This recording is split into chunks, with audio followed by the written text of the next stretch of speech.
Here's what I never understand. Like 2 seconds, literally 2 seconds before I press that button to go live, my nose runs, or I have to use the bathroom, or I start sneezing or coughing. It's this weird thing where my body's like, "Oh, we're gonna go do something. We're gonna like talk for a while or engage with something. We better just take up time and space and make you feel nervous about being late."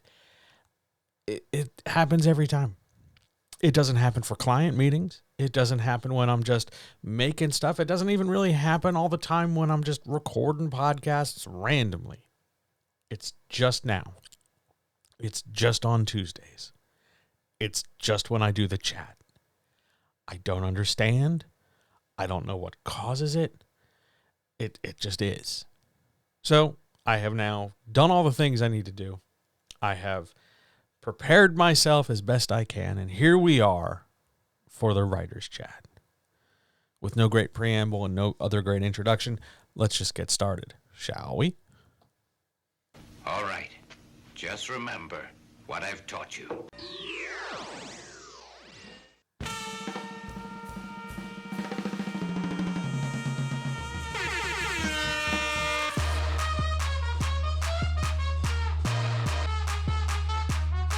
What the fuck is that?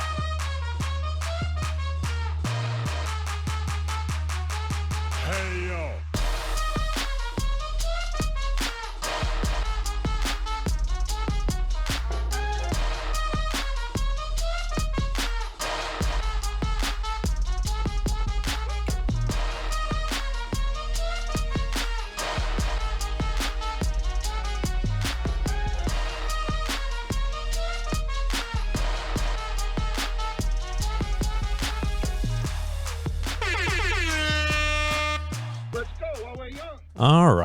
All right. Here we are. So, hello, everybody. Hi, and welcome to the Writer's Chat for November the 7th. Ladies and gentlemen, guys, gals, non-binary pals, friends, writers, makers, planners, dance enthusiasts, hat wearers, anybody who can appreciate nachos, like a really good plate of nachos, people who are willing to learn how to pronounce words by watching YouTube videos, handkerchief makers, anybody who remembers to do a thing at the store while they're supposed to be there, remembering, oh, wait, one more item.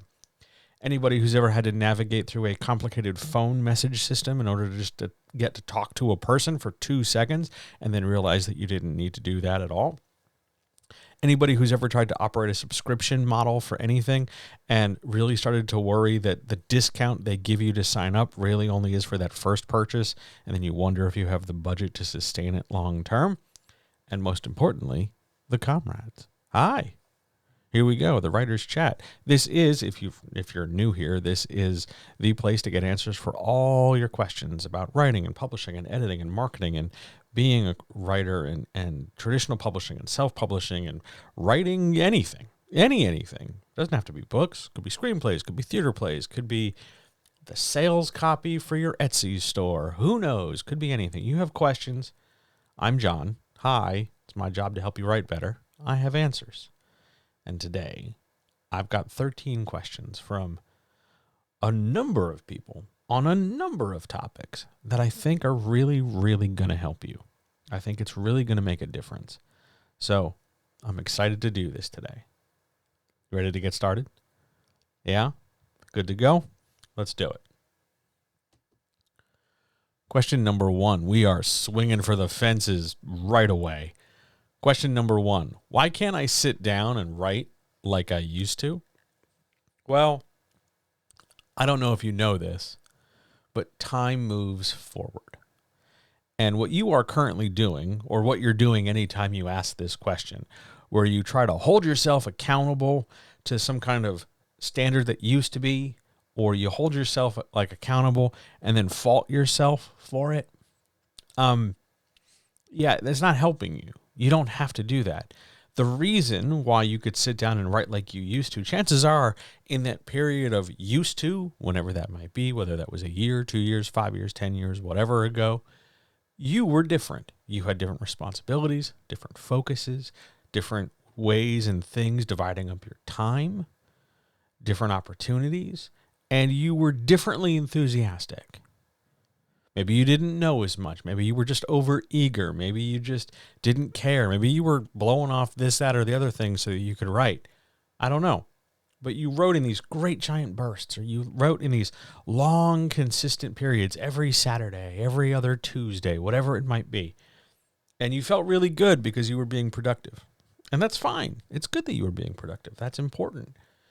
But now, well, time moves forward.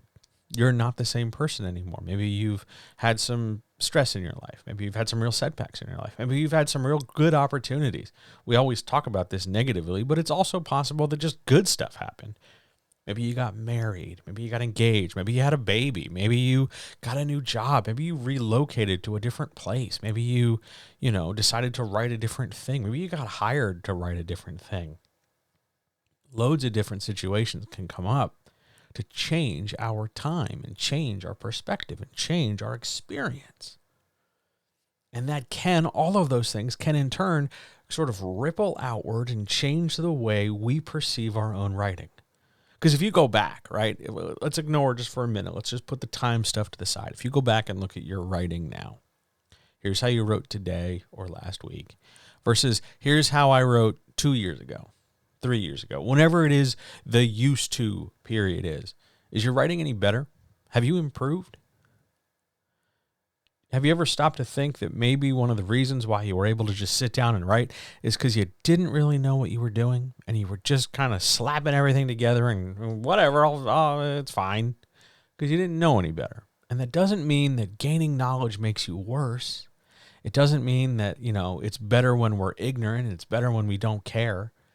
It's just that when we don't have the same focus, when we don't have the same access to time, when we're busier, when we're older, when we're tired, when we're stressed, of course it's not going to be like the way it was. Of course not. The thing to remember in this situation, when you feel this feeling, when you get frustrated, when you get angry at yourself, that, oh my God, I used to be able to do this. Why the hell can't I do it anymore? You're not at fault. You're not committing a crime. You're not breaking a rule. It's just how things go. Sometimes you write a lot well and quickly. Sometimes you write a lot quickly and it's garbage. Other times you just plug along. And all those factors, all those non-you things, whether it's, time or money or space, or if it's a you thing, it's how you think and how you feel and how you're stressed and how you got to put stuff to the side and how it was easier before because you weren't sweating this or you weren't constantly doing that. That's not your fault. It's not trying to ruin your writing. It's not like you always have to do it at this ideal maximum of maximum time and maximum minutes and maximum words. Because while that is utopic, that is an ideal thing, it is an unrealistic thing. And it is unrealistic for you to expect maximum fill in the blank with minimum time. And that's, again, not your fault. You don't only have to do writing a certain way. You don't only have to produce it at a certain time. You don't only have to produce it at a certain rate. Your writing comes and goes. The time comes and goes. Your focus comes and goes. None of that's your fault. None of that's a problem. But you can't sit down and try to do it like you used to because you're holding yourself to an unrealistic standard, an unreachable standard. For any number of reasons. Maybe you're up in your head too much now. Maybe you just don't have the time.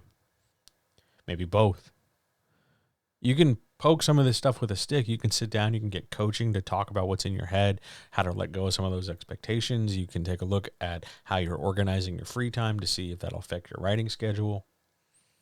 But you can't hold yourself now to the way you used to do things in the past. It's not going to help you. It's not going to help you get where you want to go. Please make an effort to stop. On we go, though, to question 2. What is something you learned as a coach this week? I had a really good week. I had a really strong week since we spoke last. I had some fantastic meetings with some just amazing people producing just incredible stuff. Now, that said, there are some people who are to put it mildly, on the struggle bus. They are most definitely having some hardship. They are most definitely having some trouble for lots of different reasons. They're not feeling well. They're overwhelmed at work. They're putting too much pressure on themselves. Lots of different stuff like that. But something I learned this week as a coach is that sometimes when I got to talk to somebody about a problem they're having, I end up talking to myself, and they just happen to be next to me, or they happen to be on the other side of the Zoom call or something. Because if you come to me with a particular problem, let's say, I don't know, holding yourself to an unreasonable standard, that is something I have struggled with. That is something I continue to struggle with. That is something I will struggle with probably until whatever my last day on this planet is. So when I start giving advice, when I start talking about how it feels, and I start talking about how to sort of have a life in and around this expectation, and how to wiggle it free like a little kid's loose tooth, I'm talking about them, and I'm talking about their manuscript, but really the thing I'm trying to communicate is what I wish somebody would communicate to me like 20 years ago when I first had these feelings really become predominant. I've said on Substack before, that's johnhelpsyourwritebetter.substack.com. It's free to subscribe. You should subscribe.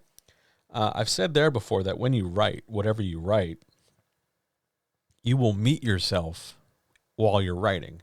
You will encounter your frustrations. You will encounter your imperfections. You will encounter your perfectionism or your desperation or your anxiety or your anger or your whatever. You'll meet yourself on the road. And it's not that I didn't think it would happen in coaching. It's not that I thought like, oh, well, that only happens to writers, and I'm a coach. I'm on the other side. I knew it would. You meet yourself in lots of different interactions you have with people. I just wasn't expecting, I guess, this week to have it be so profound, to have it be these situations where I talk to somebody, and I'm not entirely sure if like the light bulb went off for them yet. Like, aha, good news, everyone. Everything is great and all's fine and well. I don't think we're there yet in some cases. But for me, it left me thinking. It gave me something to chew on. It gave me something to think about and make notes about and go to therapy about, which is not necessarily a bad thing. But it definitely fueled in me. It definitely fueled in me a change in my approach. I get very theoretical, like crazy theoretical. I will tell you about theory and academics and, here's this thing and here's this technical term and here's this and here's that, because I love that stuff. It makes me so happy. The problem is that the deeper I get into those waters, because I love that water and I just assume everybody swims in that ocean, right? The deeper I get there, a lot of people can't keep up. That's not because they're bad people. It's just because they've sort of like, so they've kind of moved away from the point where they have a point of reference. And I'm out in abstract waters talking about this, that, and the other thing. And I'm connecting dots that they can see, but they don't really relate to.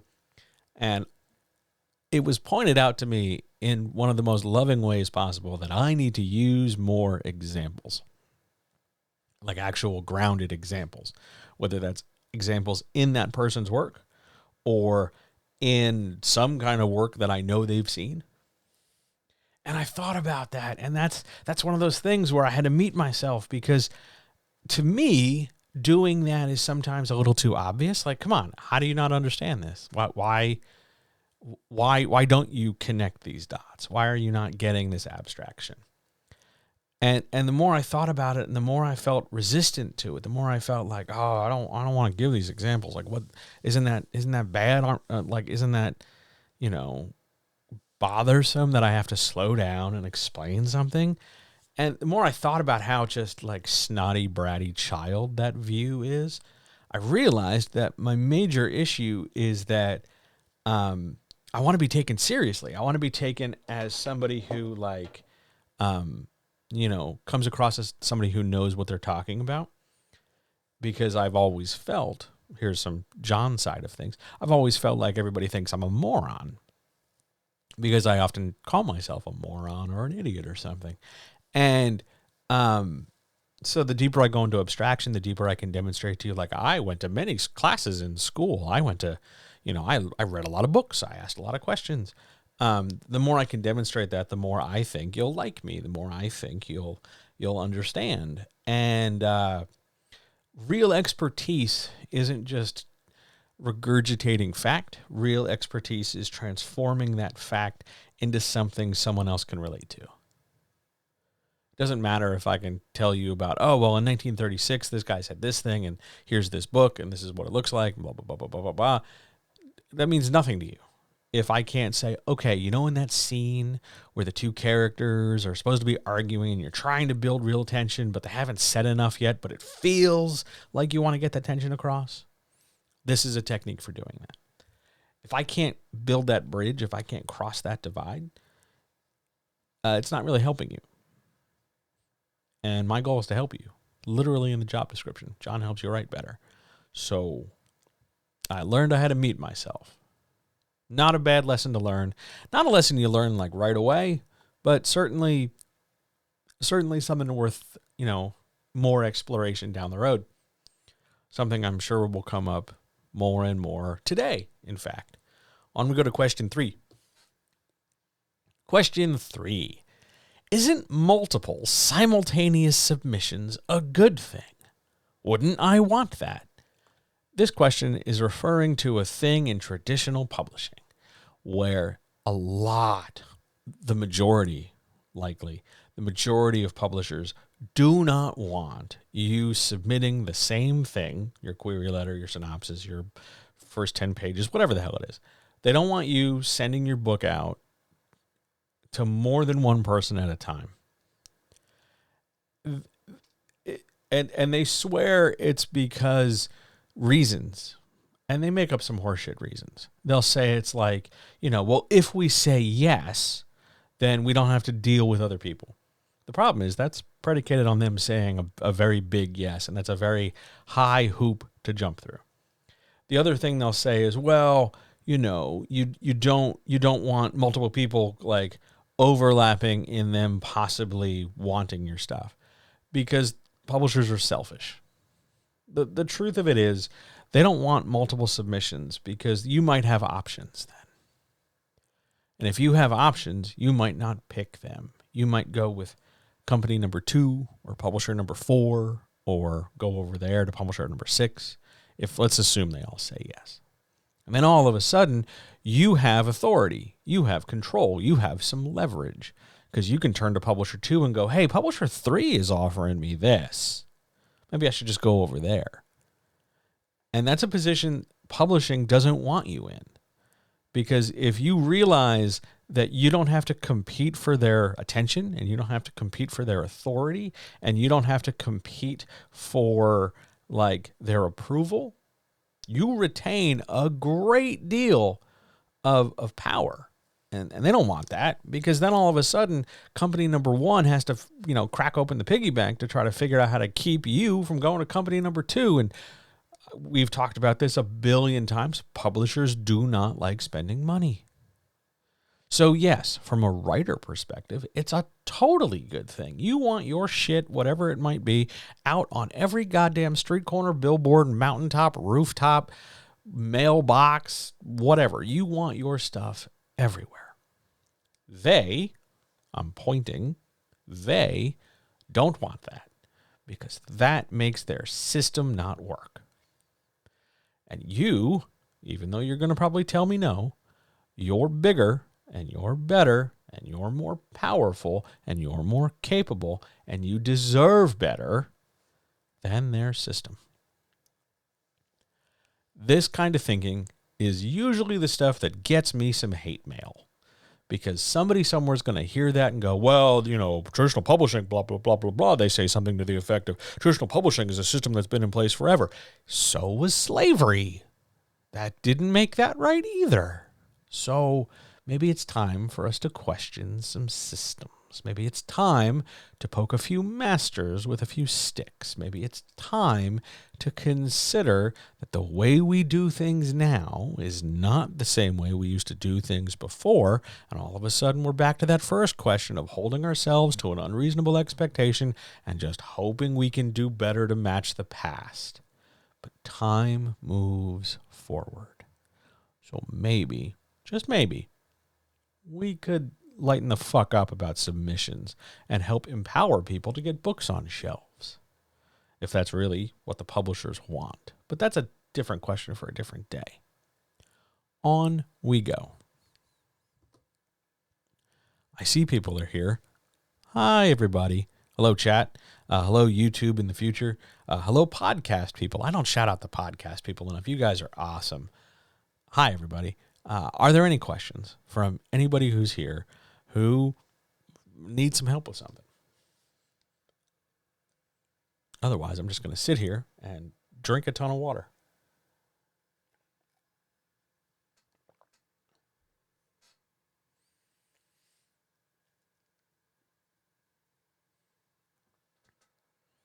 Yes? No? Keep moving? All right, let's keep moving. Rock and roll. Question number 4. What's something you wish people, well, it should be know, or what people knew about the process of editing? Okay. There's a couple things I'd like you to know. There's a couple things I want you to file away in your head. First of all, there's different kinds of editing. There's copy editing, which is kind of sort of the easiest way to think about copy editing is all the stuff that your English teacher used to do with a red pen in class. A lot of circling, a lot of spelling, a lot of punctuation, a lot of formatting, a lot of sort of basic, not superficial, but lighter end questions. Who's this? What's this referred to? That. Then there's line editing. Line editing is copy. Plus, now we're going to start asking a couple questions about character development. Now we're going to start asking a couple, not many, but a couple questions about plot. Or a question or two about scene description. We're going a little bit deeper now. We're starting to poke the story to see how things are coming together. But we can go deeper still. Third level, my level, developmental editing, where we're going to take the whole thing apart. Why are you using this word? What is this sentence trying to say? What about this character? Why is this a line of dialogue? What the fuck is up with the semicolon? All the things get looked at. It's far more comprehensive. That's the first thing I want you to consider.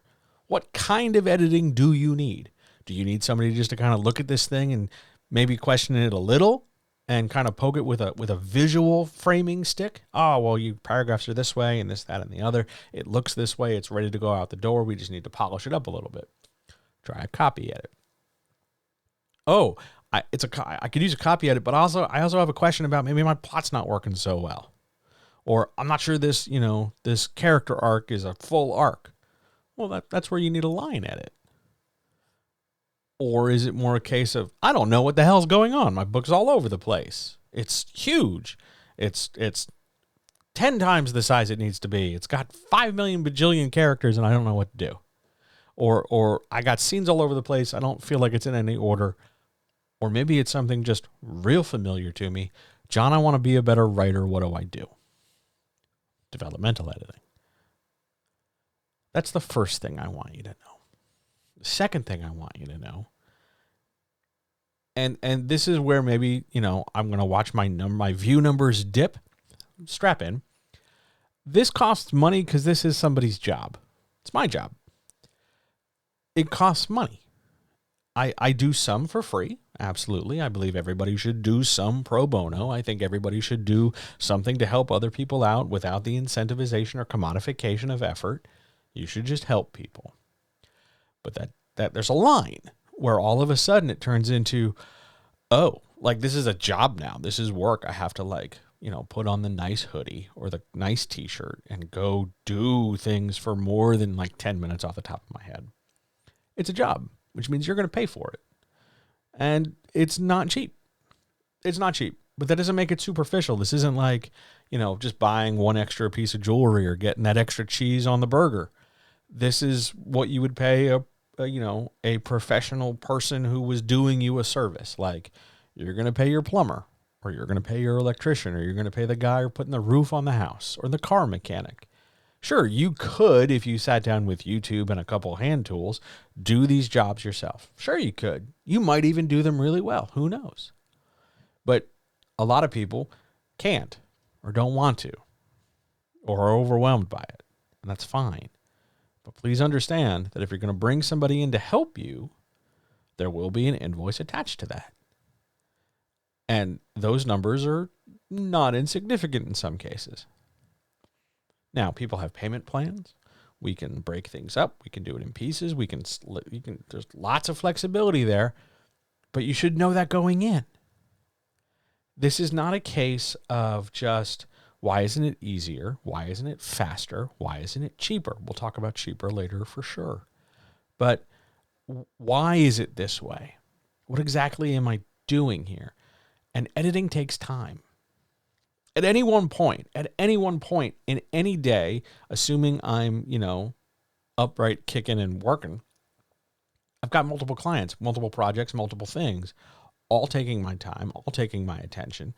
And yeah, some projects, even though they're paying gigs, even though they're, long-standing things, some projects take more time than others. And I can't give you an accurate estimate. I mean, I can try my best and go, okay, you're first on my list, so I'm starting with you at, 5:30 in the morning. Or you're third on my list, I'm going to get you after I have breakfast at 8:30. Sometimes I can do that, but other times it's just, hey, you're on the list today, and I will get you when I get you. It's not faster. Why isn't it faster? Because I have more things to do now. When it was just me and I was, stealing food and just kind of working myself to death, sure, I'd get your shit done in 2 days. I don't want to do that anymore. It's exhausting. So it takes time. You're going to pay for it. It's not easy. Those are the things I would love people to know. Beyond that, it gets very technical. It's a lot of I use Word. There's a lot of comments. It's a lot of visual data coming back to the reader, which can be overwhelming. And it's never intended to dissuade you from doing it. I'm not trying to carpet bomb your manuscript so that you never want to be a writer again. I know it can look like that, but it's a matter of, hey, I'm trying to do this. I'm trying to point out everything. Usually it's problems. Usually it's some small stuff and some big stuff and some huge stuff and some little stuff and everything in between.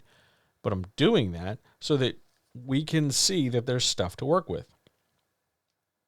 The real problem comes in when I don't leave any comments. Now, that either means everything's fine, or if I just highlight big giant sections and say this scene doesn't work, or I don't know what's going on here, or this is just too much, that's where we get into real problems. Because in big blocks, to put it mildly, something is fucked up.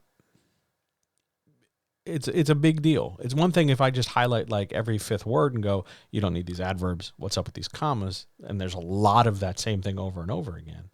But if I can just highlight big chunks and just say, this isn't working, why is this here? That's a more substantial problem. Don't get overwhelmed by the amount of red on your manuscript. Look at it in terms of, okay, a lot of problems, a lot of stuff going on. How do we get started? How do we work on this? How do I get where I want to go if this is what I've got? That's the best attitude. That's the best climate for people. And I wish more people would come to editing or even coaching with that in mind, as opposed to this kind of strange combative. It's not even combative because I'm not always disagreed with. It's this sort of strange adversarial relationship where you're handing me this thing and sort of standing there, and then you're going to, endure me doing things to it, and you're real nervous, as if I'm somehow commanding or holding a great deal of sway. And if I start marking things, that's somehow evidence that you shouldn't be doing it. That's not my job.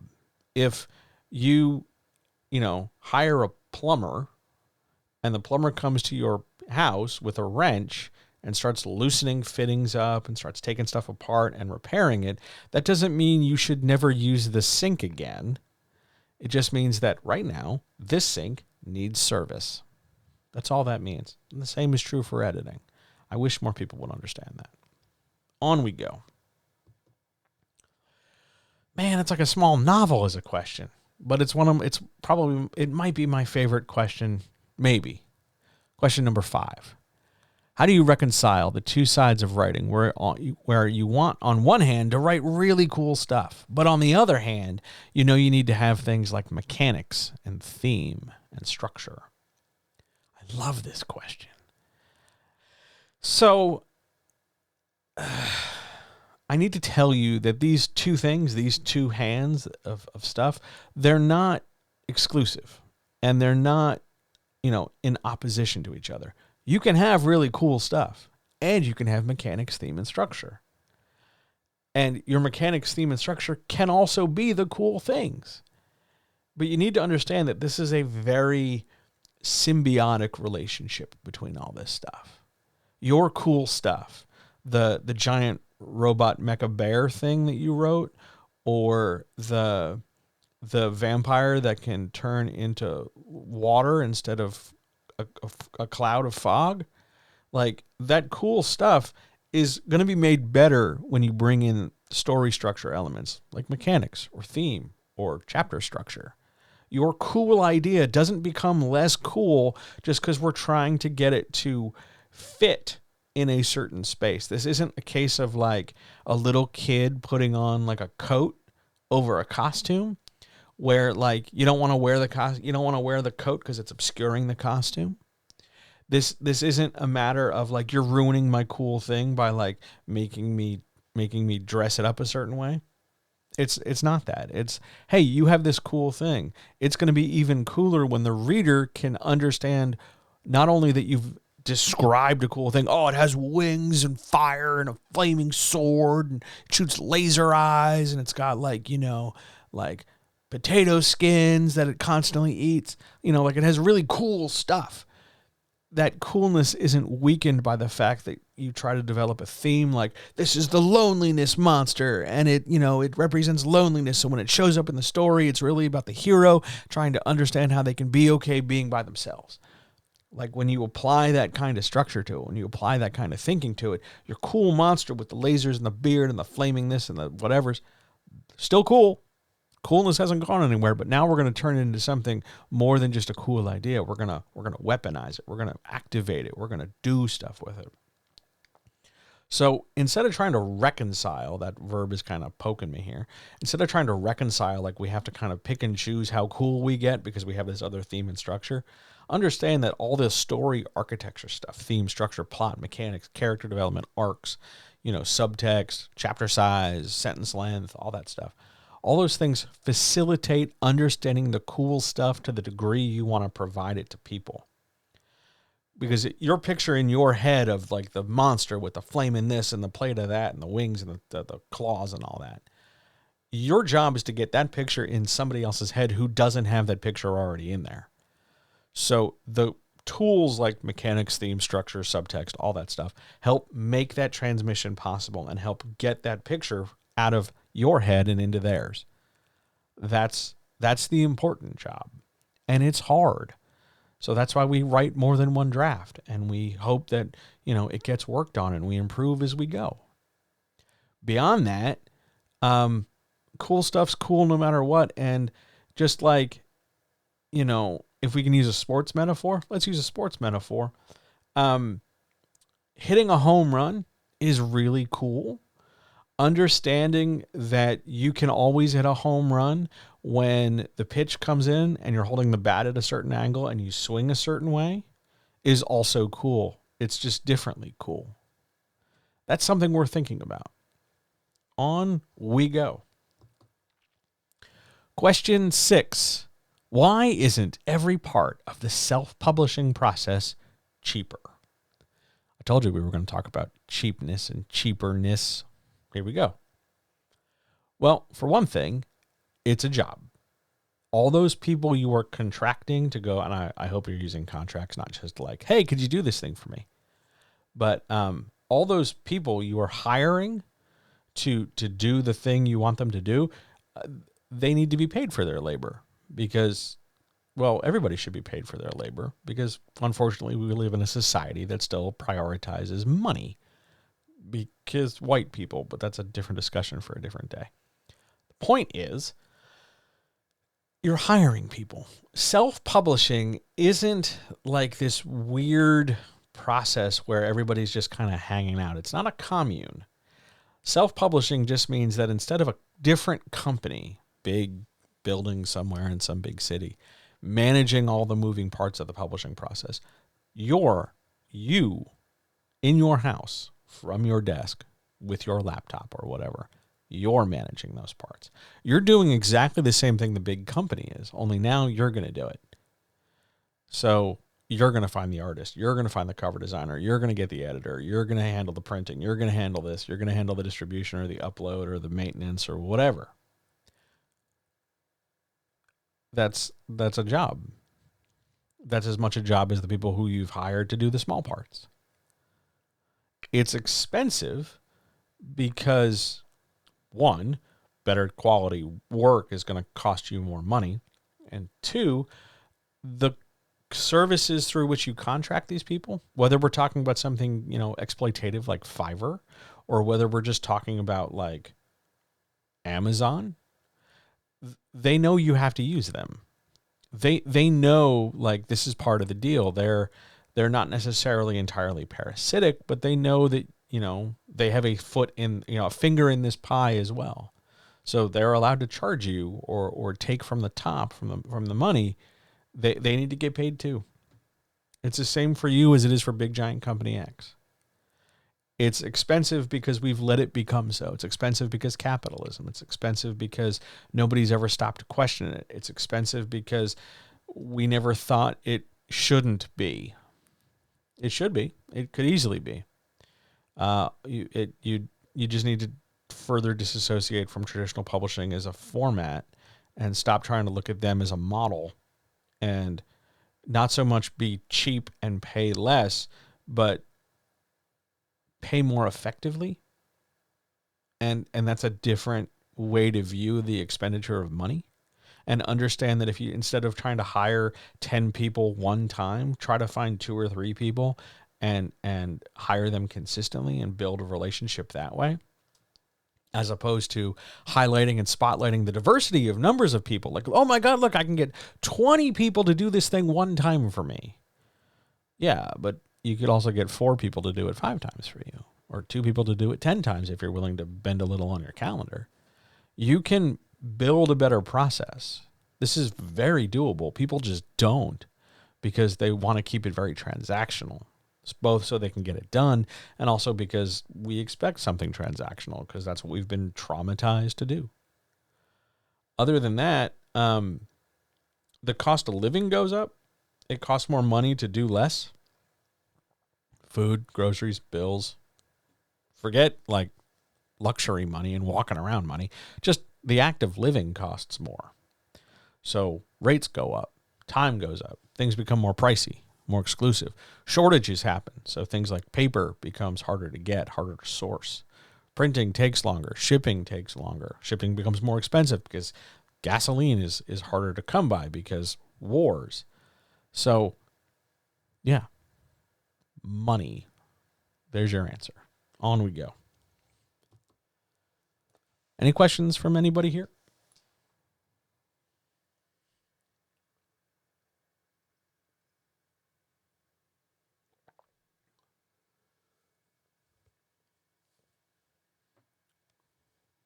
Shall we keep going?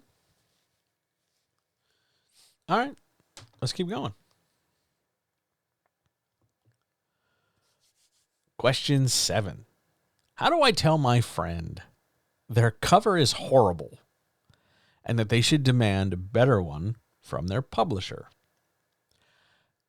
When this question got posed to me kind of late in the process, my first thought was, can I see the cover? I would love to know what exactly this horrible cover is, because in my head I can imagine quite a few variations of horrible. Like if it's just badly formatted, or the colors are all wrong, or the font is atrocious, or it's just visually upsetting. Like, I want to know how horrible this horrible cover is. I think that's a pretty normal thing. But how do you do it? You just go, hey, I saw your cover and I love you and I want to give you my honest opinion because that's what you come to me for. I think this cover is atrocious. I think this cover is an absolute steaming pile of hot fucking shit. And I wouldn't take this from my publisher. Like, I don't know why they think or how they think this is acceptable, but when you compare this cover, the horrible one, to the previous covers or some different covers or other people's stuff, how are you okay with this? That's not because you're a bad person, friend, but come on. How is this, hold up the horrible cover here, as good as this? Hold up a better cover here. Just tell them that it's okay to speak their mind, that it's okay to say, oh, wait, no, this sucks. Flag on the play, if you want to use another sports metaphor. Timeout, and let's address this problem. They can do that. Just for the record, anybody can do that with your publisher. It doesn't have to be this person and their friend. If your publisher is doing a thing and you don't like it, you say something, period. It's not just because they're the publisher and they're in charge. Fuck that. It's the idea that they're putting this cover on your thing, and if this cover and your thing aren't really a good match, it's your responsibility as the creator of that thing, not just to sort of sit and take it, oh, you're right, I got to have this cover because you're the publisher. No, your job is to find the best cover that represents what you're trying to put out in the world. So say something. Hey, friend, how does this cover, looking at whatever it might be, how does this cover match what you want? Is this what you want? Or is this what they handed you? Have you thought about, how you would change it? What you would do different? You don't have to step in and say, look, friend, I was thinking about your cover and this is what I would change. Like, don't do it for them. That's shitty. What you want to do instead is, talk about how they deserve better. And how you think their publisher kind of shafted them on this. And if you can bring up other covers, not necessarily by that publisher, but other covers in genre, you might be more persuasive. I'm assuming, of course, your friend is open to the idea of getting a new cover. If they're not, if they're just kind of like, I've been dealing with this publisher and it's a big giant headache and I just want it over and done with, well, then, yeah, I guess everybody's going to have to deal with a shitty cover. There is also something to be said about whether or not the cover is actually garbage. Maybe it's just you. Maybe you don't like the fact that they put sparkles on it or something. And if that's the case, just get over it. It's just a book cover. They're still your friend. There will be other books. There will be other times, and we can move on. But if the friend is afraid, hesitant to stand up to the publisher, yeah, tell them it's okay to. And if they don't believe you because you're already their friend, tell them me, a guy on the internet, says it's totally fine for them to stand up to their publisher and say, hey, quit giving me shitty covers, do better, go. You're totally allowed to do that. On we go. Question 8.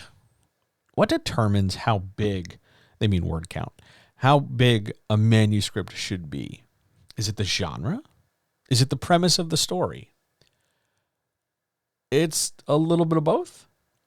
It's in part the genre. Genre is going to carry size expectations. You're writing epic fantasy, so you're expected to have over 100,000 and under 120,000 in most cases. That's the expectation. You're writing a romance novel. The expectation there is between 75 and about 90-ish. Now everybody's going to, flex a little bit, go up and down 2,000 or 3,000 there. The floor is going to be around 70, but 81, 82, 85, 91, 92. You get a little bit of wiggle room there, but that's just the genre expectation. And that's going to do a lot of it, especially in traditional publishing. That's going to do a lot of informing what people can expect and look for in the book. At 80,000 words, they know the story beats are coming in pretty much this order and pretty much at this pace. That's fine. It's not necessarily accurate for your work. But again, we're trying to create a set of expectations so we know more or less what to get into. And when things deviate grossly from those expectations, then we can act or react accordingly. The premise can be suggestive of size as well. Like if you're going to do this big, giant, mega fantasy story with like there are 10 warring families and you're going to cover one character from each of the 10 as a different point of view character. Yeah, you're setting yourself up for a situation where, yeah, you're going to do a lot of writing. That doesn't automatically give you a permission slip. It's not like I'm doing a multiple point of view thing with 5 characters, so I am somehow allowed to do 190,000 words. Doesn't work that way.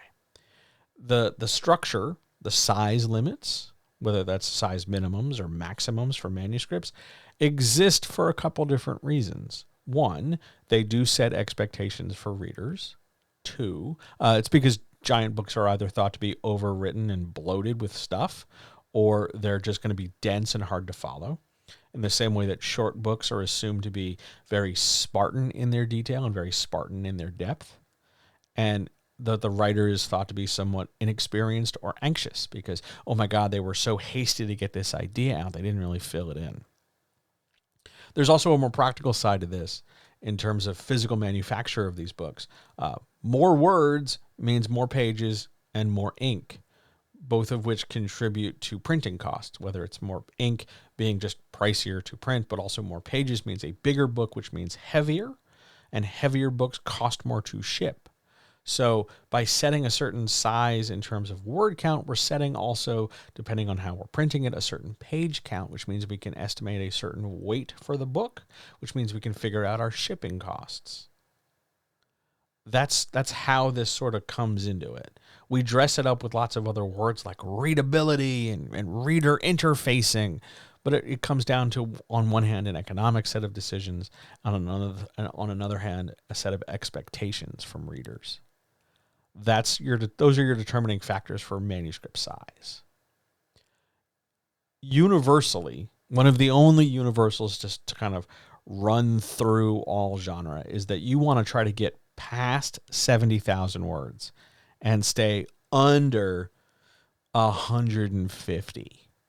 If you can get there, if you can stay within that very big range, you will find not necessarily zero complications in publishing, but you will find fewer obstacles to navigate because you won't have to try to sell somebody on, well, my book's short, but it's really good, or my book's really long, but it's really good. You won't have to get them past sticker shock as much, and you can focus on the nuts and bolts of the story past that.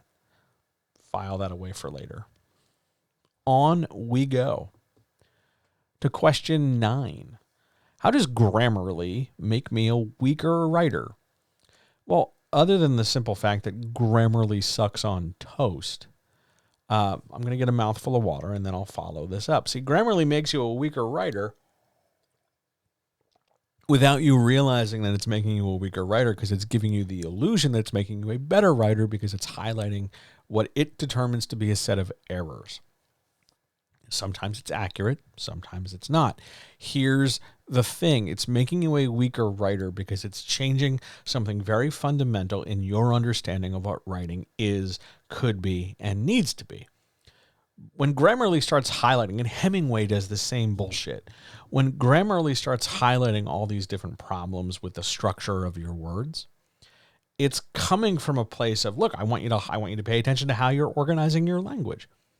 The problem is that when it does those things, it's prioritizing a sort of homogenized, error-free kind of writing. And a lack of technical errors, no passive voice, no run-on sentences, no vague pronouns, nothing like that, no comma splices, all that stuff. Error-free writing is not necessarily automatically better understanding, better engaging, better descriptive, better quality writing, just because it has free of errors. What Grammarly is positioning you to do is think that error in technicality, error of manufacture, of production, how you typed it, those errors somehow immediately equally translate to descriptive errors. You were passive in this sentence. So therefore, when you describe the monster that's hiding under the bed, you suck at it now, which is not necessarily the case. In the same way that your comma splice at the beginning of the sentence, at the beginning of the paragraph, just moments after the character says to the other character that they love them, that doesn't undo the relationship dynamic. That doesn't suddenly like stop my ability to perceive that character A just said a big heartfelt thing to character B. But Grammarly wants you to see, Grammarly wants you to think that the highlighting of your technical errors is what's making you a bad writer. And it is very possible that you are both technically unsound, meaning you're making errors while you're writing, but also narratively unsound or descriptively unsound. So, that doesn't mean you're fucked from both ends. It doesn't mean like everything is ruined. It just means, hey, we have to get you like at least a copy edit in order to get you to understand grammar better. But also we need to talk about your description. And we also need to talk about how you're laying stuff out. Errors of one thing do not mean errors of another. You can be incredibly descriptive, incredibly evocative, really engaging, and not give a dick shit about grammar. You want to be passive? Go be passive. You can pull passive off if you're also willing to really pursue stronger voice, for instance. And Grammarly doesn't do that pretty well. It doesn't manage those things. Grammarly is there to give you the illusion of those things by correcting production error. Which, first of all, you're taking a job away from an editor. How dare you? And second of all, we don't read books to see if they're error-free. We do that with widgets. We do that with vehicles. We do that for material product that serve like a non-creative, non-artistic function. We want to make sure that when we press the button on the microwave, it does the microwave job. But error in your book is not necessarily a reflection of what you've intended to do to put a movie in somebody's brain. And one of the worst things like Grammarly and Hemingway and a rating system for books and stars and whatever other bullshit of the week is popular for talking about how good, air quotes, a book is. All of that stuff is making a priority of technical performance of typing or technical performance of understanding the language as opposed to being able to evoke an image. For me, this is a John thing. I'm willing to bend on grammar rules if I can get a good story out of somebody. Because grammar's malleable. And if I have to cheat grammar or be a little passive to get a better picture in your head, fuck it. I'm going to put that good picture in your head. Because at the end of the day, you're not going to remember that I wasn't passive, but you're totally going to remember the picture I put in your head. Also, just in case you were curious, a lot of those assholes who get on like Amazon reviews and start talking about how, this is wrong and here's an error, they're not wrong.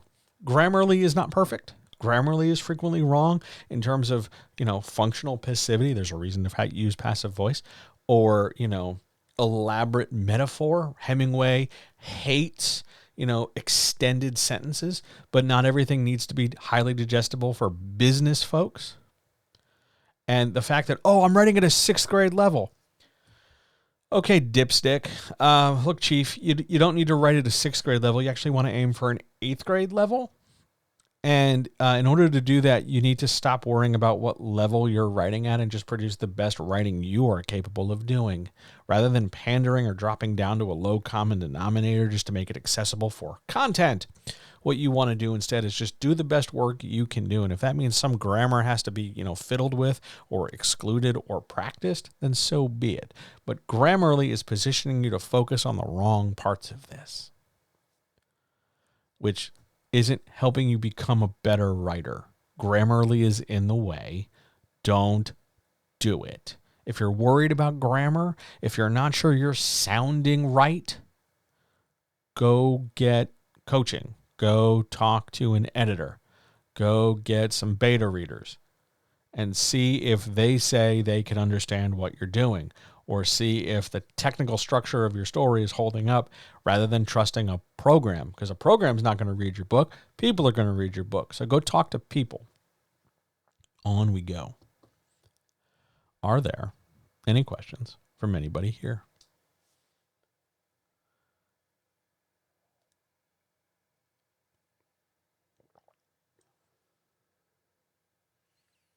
That Grammarly thing really irritates me. The number of people who were like, I ran it through Grammarly.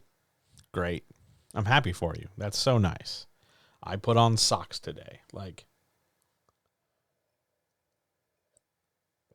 what is it that you want me to say? Oh, that was good that you did it through Grammarly. We're still going to have to talk about your character arc. It is not a panacea. It's not duct tape. It's not going to fix everything. On we go, though. Question number 10. Literally, this question I wrote in. Somebody gave me this question today, or was it late last night? But it became a graphic today. Question number 10. How do I get the most out of an idea? I can make a decision about what to write, but how do I follow up on that and see the angles and connections? Now, there's more to this question, but I didn't want to fill the whole screen with it. So if somebody has an idea where they understand, yes, I do want to back up a minute. I've always preferred a messier draft. Yes, that is a very good point. Any editor, I don't care who it is, I don't care what kind of editing they're doing, they want a messy draft because they want to see what you're trying to do. They want to see, I don't want polish, because if you're handing me a polished thing, I'll take your money, but I don't have anything to do.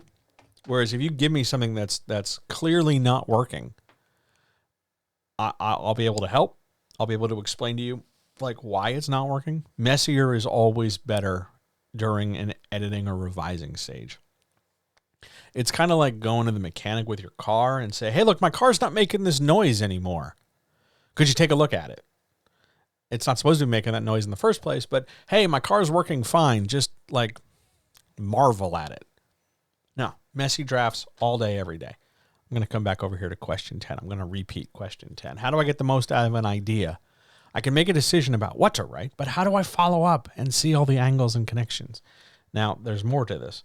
If you had an idea of the movie Rear Window and the movie Paranormal Activity, how do I see all the angles and connections?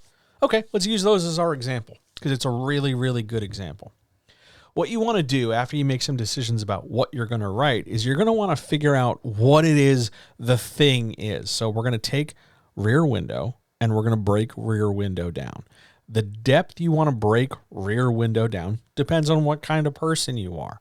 I'm very crunchy, so I will break this shit way, way, way down into much smaller pieces than most folks. And that's fine.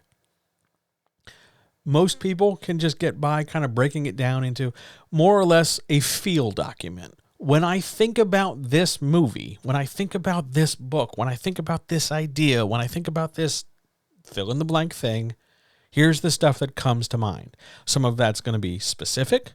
I think about Jimmy Stewart in a wheelchair. Some of it's going to be abstract. It feels claustrophobic. It feels tense. Some of that's going to be just, color palette. It's an older film, so it's got that weird saturated brown thing going on. Or it's a Hitchcock movie, and there's an expectation that Hitchcock means horror and suspense. You just start making a list. Just start making a list. Get those characters in there, get that theme in there, talk about how it makes you feel, talk about, if you're picturing objects in your head, like I see a scene where a guy in a wheelchair is rolling his way backwards away from somebody. Put it on there. Make a list. Get everything out of your head as much as you can. It doesn't need to be perfect, doesn't need to be permanent. It's just a starting point. And then do it again for the other parts. So in our case, Rear Window. Just make a list of all the stuff you can think of for Rear Window. And then Paranormal Activity. All the things for Paranormal Activity. Note or pay attention to whether or not there's some overlap. For instance, tension appears in both. And a sense of claustrophobia, and a sense of panic, and a sense of isolation, and a sense of voyeurism. Because both movies, even though they're very different movies, have to do with somebody watching something else. If you haven't seen Rear Window, go watch Rear Window. It's one of the best Hitchcock movies. And Paranormal Activity, the first one, not bad. Most of them, in fact, aren't bad. They're not going to blow the doors off anything, but they're not bad movies. So if we do this, if we take our example, I'll show you the angles and connections, because the angles and connections just come from that sort of understanding that there are common grounds between all our pieces.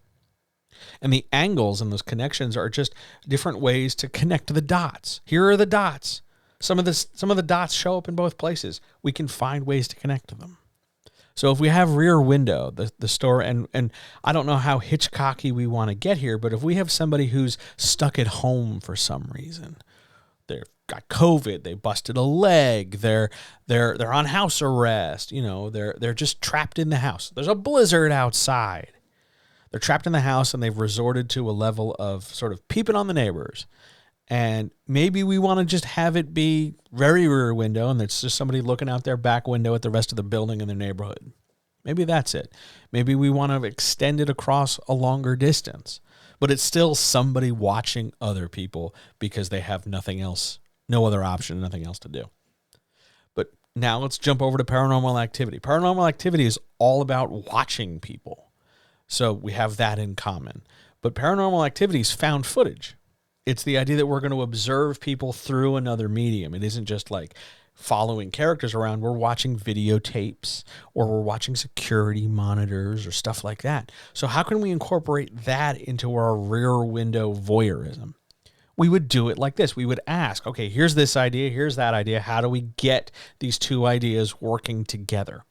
For instance, Rear Window and Paranormal Activity fit together very well because let's say you have somebody stuck in the house, maybe they have COVID and or there's a bad storm and they have COVID or whatever reason they're stuck in the house. They start putting on their TV and their TV, instead of just being the regular, let's just jump on the internet and watch the streaming stuff, their TV starts showing them different images from different houses. They turn on the TV and instead of watching, Netflix or whatever, they're realizing they're watching a video of somebody in their kitchen. They're watching a feed in their bedroom when they try to change the channel. They're watching, the dining room. They're flipping the channels and they're seeing different rooms in a house somewhere. And all of a sudden, it's not quite what they wanted to watch. They were looking to watch, Frasier for the umpteenth time or Friends or something for the umpteenth time, but they get sucked into watching these people on the other side of the TV. And all I've done is taken this idea of watching people and extrapolate it. They're watching these different people and we're going to have different cameras in different rooms. So why not just make this different channels on a TV? I'm changing the channel. I'm watching different rooms. I get sucked in. I start realizing that I get audio if I turn the speakers up a little bit. So I can hear and I can see and I'm observing these people. And sometimes it's a little racy because, I can get the bedroom feed. And other times it's pretty humdrum because the house is empty. But then, because it's, we got to swing over to Paranormal Activity. We got to bring in some paranormal stuff now. There's a birthday party, a sleepover. Somebody, gets some stuff to decorate the house and they bring home a cursed object or something. And all of a sudden, things take a turn. And now we can fuse Paranormal Activity with Rear Window, but on a different level, because now we've observed people and there's something spooky. But one of the key elements in Rear Window is a sense of fear and helplessness. Jimmy Stewart watches bad stuff happen and he's got a bum leg in a wheelchair. What the hell is he going to do about it? No one believes him. So we can put that in our story. I'm stuck in the house. I'm watching this. I'm texting my friends. Holy shit, you guys, have you seen this new thing on Netflix? It seems to be this lady's house. And they have no idea what the hell you're talking about. And you start talking to your friends about like, hey, have you seen this? Did you watch this? Oh my God, this lady, you guys got to come over. So then more people come over and maybe they watch it too. Except things on the TV are getting real fucked up because did somebody just die? Did the car crash? Was there a fire? Is the kid in trouble? Who are these people? Are they real? Is this television? Is this virtual? We have to save them. We have to help them. Here comes that sense of helplessness. What are we going to do? Do we figure out this mystery? How do we figure this house out? We can't see anything. We're stuck watching a TV monitor. And we develop the story from there. Those aren't all the angles. You can't think about this in terms of, I got to get all the angles and all the connections. You're just going to find a few, and you got to let it snowball. And some of that snowball is going to be enthusiasm. Remember, we talked about the cool stuff and balancing the cool stuff with structure. And some of it's going to be cool, no doubt. but other parts of it are going to be tempered by structure so that we don't end up like wandering so far afield and only making a disconnected list of cool stuff. Oh, it would be cool with this, and oh, it would be cool with that. And eventually we end up with a very cool Swiss Army knife. It has 100,000 cool bits, but none of them are very big, and none of them are very well organized. We want to have organization that is cool, which means we're going to make more decisions, which means we're going to straighten things out, and we're just going to snowball forward a little bit. And when we get stuck, oh, I don't know what's going to happen here. We come back to our original ideas. We come back to the mood and the feel and the vibe and some of the base notes of the foundational stuff of our story and figure out different interpretations of it. That is how you get the most out of any idea. Side note, I would love to see Rear Window meets Paranormal Activity. You could also do this as a murder mystery. You could do this as a horror movie. You could do this as a psych thriller. You could do it as a monster movie. It has oodles of possibility. You just need to explore them. I hope that helps. Love that question. Thanks for asking. On we go. Question 11. What is a cobbled, in air quotes, cobbled story? Okay. This is sort of the flip side of our previous question. A cobbled story is a story you have built out with the majority of it being pieces that are not new. So let's say you dig into your elephant graveyard of discarded paragraphs, chapters, and drafts, and you realize that you with a little bit of changing, a segue here, a new paragraph there, a new opening over here, a few changes in the scene, you can use your old stuff and repurpose it and kind of sort of tell a story. It's a very Frankensteinian's monster approach. We're stitching pieces together with a minimal amount of change in order to tell sort of a complete story. And then we promise we'll go back from the beginning and smooth it all out later, whenever later is. That's a cobbled story. It is not necessarily the worst thing in the world because no one's going to know. And it's not the best thing in the world because if you scrapped some of these pieces, you probably scrapped them for a reason. And choosing to recycle, while it is environmentally conscious and one of the few things we can do to save this planet, it is not necessarily the best approach. You don't have to go back and find a home for a thing. You don't have to I wrote this thing 6 months ago and I still haven't found what to do with it. Just delete it. Just delete it. You wrote it once, you'll write something new. You don't have to find a home for every wayward piece of creation. Cobbled stories are just built out of pieces you've already got. That's all. On we go. Question 12. What's a bread and butter writer? This is an older term that I've seen make a comeback on TikTok. I'm not sure how TikTok found out about it. It's not some great profound secret. It's just really old. Bread and butter writers are writers who write for a living and place a premium on production rather than quality. And I don't mean they're writing garbage on purpose. It's just that they don't have time. They're not completely lacking care, but given a choice between getting the thing done and getting it out the door versus I'm going to spend years and years hammering, the hell out of one thing, they aim to get more stuff out the door. It might not be a great profound effort for them after a while. Let's go churn out 35 books in a series, within 2 months of each other.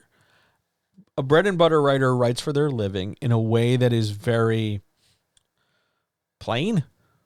It's polished to a degree in the sense that it's bread and butter, but it's not exactly like big, high, fancy, oh my God, we're going to knock the doors off of the establishment. I'm going to revolutionize the genre. I'm going to introduce you to some depth of craft. It's just, I'm just cranking stuff out, man. I write for a living. I write books. I'm brute forcing a career. And occasionally you find a bread and butter writer who is profoundly unwilling to pursue craft. But most of the time, craft and technique and polish and the artsiness of it become a secondary consideration because they're out there just, chasing that green, man. They're just out here looking for, how can I get this thing out quickly and sell it? How can I do the next thing quickly and sell it? And I'm not they're not existentially opposed to me. It's not like bread and butter writers are my mortal nemesis. It's that it's a path that lures a lot of people astray. People want to write, they want to sell, they want to have that career in terms of high sales or long-term like shelf life. And they want to make art. They want to produce things that have talent and skill and all this stuff. But so often they're at odds. They say that in order to do the real artsy shit, like they have to do that sort of like mainstream stuff first, and then I can get artsy over there. They talk about this, but you see this with actors and stuff. Like actors will show up in some very mainstream comedies and then go off and do like an art house thing. That is not necessarily the formula you want to carry forward with books. You don't have to go write mainstream dull-ass romance so that you're somehow justified or permitted in writing a more like exploratory stream of consciousness second-person thing. You can crank out novels at whatever rate you want. You can produce work at whatever level you want. Bread and butter is actually a pejorative. It's actually a term of condescension where you are describing a writer who just produces to produce and isn't so much concerned with the flair of it so much as it is wanting to have the production done. That's a bread and butter writer. That's an old term. It's from the 50s and 60s. I would not expect it to make a big comeback, but it is something you might hear if you're over there cruising TikTok. On we go to question 13, our last of the day. Oh man, I thought we were going to go the whole day without talking about it. Question 13. Any words of support for someone doing NaNoWriMo for the first time? Yes, it's November, and that means so many writers are out here talking about, oh my God, it's NaNoWriMo, which means I get to dust off some of my favorite things to say all year, like NaNoWriMo is killing you, like it's pointless, like it's a waste of your fucking time, like it's getting you to focus on all the wrong things. You can have an intellectual understanding that, of course, obviously novels are not 50,000 words. And you can have an intellectual understanding that it's about getting you just to write every day. And everything else, like character arcs, detail, plot structure, are important. And you need to do them, but you're not doing them right now. And all of that's the wrong way to go about this. It is completely, if I were going to teach somebody how to be a writer and not get them to worry about longevity, not even skill. Let's hold skill for a second. Let's just talk longevity. If I were looking to if I were looking to turn somebody who wanted to be a writer into somebody incapable of having longevity at a serious level, who was just a really consistent, I show up and I write, but I don't really improve my writing, I would have them do Nano. I would have them do Camp Nano. I would have them do Summer Nano. I'd have them do fucking Nano on the Moon. Whatever nanos there are, I'd have them do them, because NaNoWriMo teaches you one thing. It teaches you that words have to go on the page consistently in order to accomplish a goal. Now, I don't know if you know this, but that is a given for every kind of art. You want to paint a painting? Put some color on the canvas. You want to learn how to dance? Better get moving your legs. You want to learn how to bake? Better get in the kitchen. It's a given. But NaNoWriMo prizes this as sort of like the big centerpiece. And then they turn around and tell you about community. Community is great, except the vast majority of the people in that community are going to eventually turn competitive and be better than you and step over you and, yeah, not necessarily be the best people. And how much community is it really if I only see you 1 month a year? What's the point? NaNoWriMo does not teach you how to write better. It just teaches you to produce words, which is a skill you should have by default, because you should just be writing all the time. Why wait until November to do this? Why do you need this arbitrary structure to sit down and make it okay to do this thing that you say is important to you. There are 12 months in the year. Use all of them. The other thing NaNoWriMo does is prioritize minimal effort, productive effort, as opposed to creative effort. And I understand that your question was about support. I'm getting there. But in prioritizing production, just write. Just get the words on the page. 2,000 words a day. Go. 1,800 words, whatever it might be. Get them on a page. That's the wrong approach. That is the straight up wrong approach. It doesn't matter. No one gives a shit. First of all, 50,000 words is half to 2/3 of where you need to be. So let's just get rid of the 50,000 words. Doesn't matter. How about we just get some words? How about we get not only some words, but some good words? How about we teach you how to write? How about we teach you character and introduction and development and pacing and theme and subtext and description and moving the camera and putting a picture in the reader's head? How about we teach you that instead of, you got to do 50,000 words, you got to write every day? Because that should be a given. Also, writing every day is still a privilege for a lot of people. So how about instead of writing every day, we just get you to write when you can? And that when you can, you do it to the best of your ability. Which means instead of prioritizing word count, we prioritize like craft. How about we do that instead? So you want some support. Don't care about 50,000 words. Don't feel bad if you take a day off. Don't feel bad if you take 10 days off. The words that go on the page, even if it's a first draft, need to be the picture in your head. If that means you need to spend 2 extra paragraphs to describe the color of the chair or the way the car crashes into each other or how smug one person is in the middle of a fight in an elevator, well, do it. Just get it out of your head. Get it out of your head. Other than that, next year, don't do NaNoWriMo. Instead, January 1st, January 2nd, I'll give you the New Year's off. January 2nd, just try writing. Just try writing. And the 3rd and the 4th and the 5th, and try writing.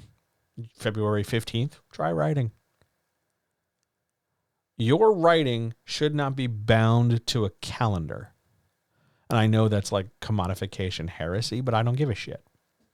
Your writing is your expression to this world. Your writing is your lens of your understanding and your experience and your creativity outward. Trying to, box that up into a certain number of words per day for a certain number of days renders that creativity, that output, that want, that art, it renders it into, at best, a product, a box, like cereal, like cornflakes. When you're intending to make somebody part of a balanced, fun breakfast with sugar, they want cornflakes. Doesn't really matter who they is in this example. Just roll with me on this. The point is, NaNoWriMo is teaching you one view of one thing and calling it a day. There's so much more to writing. There's so much more to art. There's so much more to craft and care and improving yourself, meeting yourself, discovering how you would say a thing that far transcends word count, that far transcends, it's day 17. Doesn't matter. It does not matter.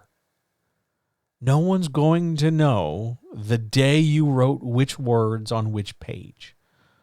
And even if they did know, they wouldn't care because they're not tracking your words. They just want that movie in their brain. They just want to imagine the thing they see in front of them and hope that it matches the thing you intend it to. No one cares how long that takes. There's a reason why some people got published like in their 50s and then had a career. That's fine. There's a reason why the gray list exists. So the gray list is a list of screenwriters who are over the age of 40. Yeah. It's not like people are only good at writing in their 20s, and then it's not like Logan's Run where you suddenly reach a certain age and they just sort of like blow you up, or like Judge Dredd where they boot you out into the wilderness. Like it doesn't matter. If you're doing Nano for the first time, I don't want you to care about structure. If you are genuinely doing Nano for the very, very first time and your intention is to be a better writer, like you say that to yourself, what I want you to focus on, I don't care how many days it takes you, I want you to focus on two things. Every time you write a sentence, that sentence has to communicate something to somebody else's brain. It has to give them something to picture, or it has to help describe a thing they've already known to picture. Or it has to give them something to hear or describe something to hear. It has to engage their imagination. Make sure every sentence does that. That doesn't mean sentences need to be short. Doesn't mean sentences need to be long. They can be whatever size. But they've got to communicate that information in a way that puts something in somebody's brain that isn't just, hey, this person is telling me a story. Instead, aim to get the image, the video feed, the 4K IMAX, the Mega 10.1 stereo. Aim to get the sound and the picture in their head. All that other shit, passive voice, reader framing, psychic distance, pacing, paragraphs, 3-act structure, 5-act structure. Anytime any of that other shit comes up, I just want you to come back to that position of, I'm trying to put this movie in somebody else's head. That's my job. And it'll take me as long as it takes me. It'll take me as many words as it takes me. And ideally, it's going to take me more than a bare minimum number of words. I'm not trying to do this as fast as possible. I'm not trying to do this in the fewest number of words as possible. My job, here's where you can talk back to the thing you're watching or listening to. My job is to put a movie in somebody else's head. That's what I want you to do for NaNoWriMo, especially if it's your first time. And then, by the way, if this is like your 10th time, what the fuck are you doing? I love you. Why are you doing this? You're better than this. Sit down and just write. If you want to, if you just miss your NaNoWriMo friends, go make friends with them in like March. Like, just talk to them like people. Come on, what are we doing? New people? Just practice putting the movie in somebody else's head. Old nano heads? Come on now, what are we doing? How long are we going to swim in a circle here? We going to do something or are we fucking around? Come on. Now, if you're new and you hear me say that, I don't want you worrying about that because that's a down the road thing. Right now, you new guy, put a movie in somebody's head. Old guy, the fuck, yo. What are we doing? Come on. Come on. Let me introduce you, everybody, to a phrase my grandmother used to say all the damn time. That is a really great phrase to think about with NaNoWriMo. Ready? Shit or get off the pot. Very simple. What are we doing? You going to put a movie in my head or not? You going to write Nano for the 10th time? You going to finish or not? Should I get off the pot? Give that some thought. All right. Ready? You want to get out of here? Let's get out of here. To the outro.